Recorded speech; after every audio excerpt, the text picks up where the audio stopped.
You are listening to the Horse Radio Network, part of the Equine Network family.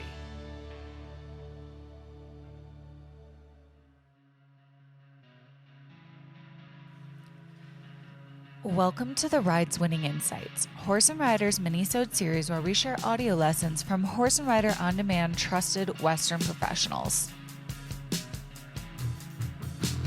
At Horse and Rider OnDemand, you can enjoy hundreds of how-to videos from disciplines like reining, ranch riding, reined cow horse, natural horsemanship, and more. Plus, you'll get insider access to clinic footage and step-by-step tutorials taught by top-level Western professionals. Head over to ondemand.horseandrider.com and use promo code THERIDE for 15% off our basic membership. That's ondemand.horseandrider.com and code THERIDE for 15% off.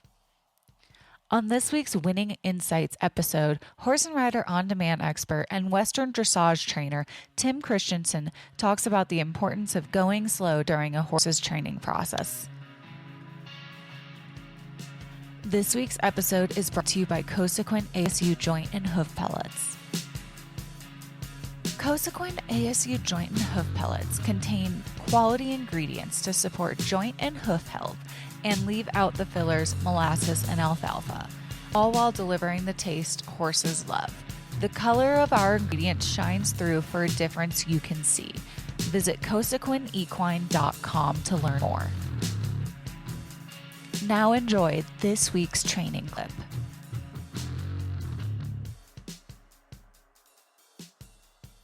So slow and steady wins the race. When you're going to get into the dressage world, these judges are looking for that solid foundation.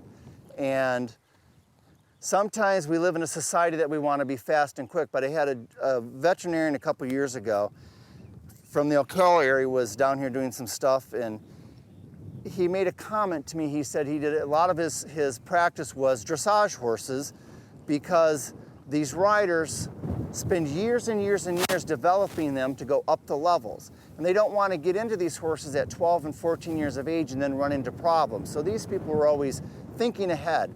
And that stuck with me, that it takes years and years to get these horses to go from a basic or a training to level 1, then level 2, and then up to level 3, because we're building muscles and muscle bunches.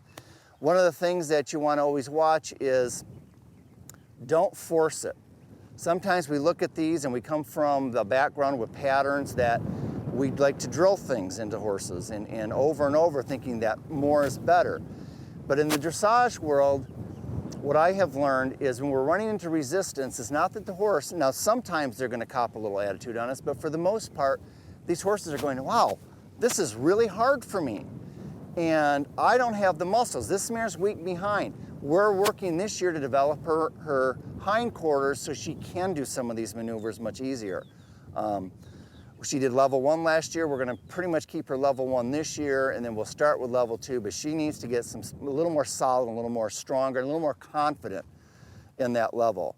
So once again, if don't feel that you need to be in a rush, you can take your time and feel confident and get that foundation solid. Because sometimes we watch horses that are doing upper levels that, while they can get it done, you see struggles. So enjoy your journey, and that's kind of the philosophy of the Western dressage world, is enjoy the journey. So make it fun. Once again, we'd like to thank Cosequin ASU Joint and Hoof Pellets for sponsoring this week's episode of the Rides Winning Insights. Thank you for tuning in to the Rides Winning Insights mini-sode podcast. We hope you enjoyed this mini-sode. Please be sure to subscribe wherever you listen to podcasts and follow Horse and Rider on social media and at horseandrider.com to see all the cool things that we're up to. If you have any comments or questions, please be sure to hit us up at horseandrider@equinenetwork.com. We love to hear from you guys. And if you love what you're listening to, please be sure to leave us a review on iTunes.